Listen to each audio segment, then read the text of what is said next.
ખેડા જિલ્લા કોંગ્રેસે ચૂંટણી દરમિયાન પક્ષ વિરોધી વલણના કારણે 18 લોકોને સસ્પેન્ડ કર્યા છે।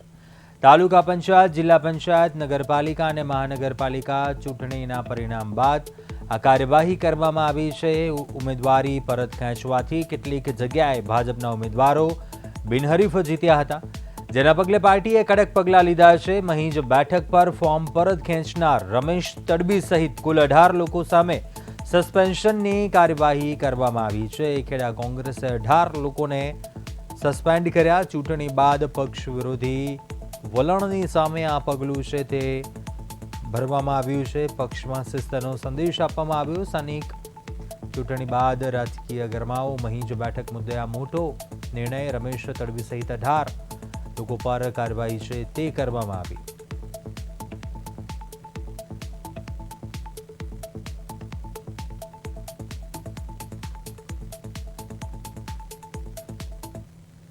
આગળ સમીક્ષા બેઠક થઈ અને આ સમીક્ષા બેઠકમાં માન્ય અમારા પ્રદેશ અધ્યક્ષ શ્રી અમિત ચાવડા સાહેબની સૂચના મળી આ લોકો જે પણ ઉમેદવારી પરત ખેંચેલ છે એ લોકોને તાત્કાલિક સસ્પેન્ડ કરવાના છે।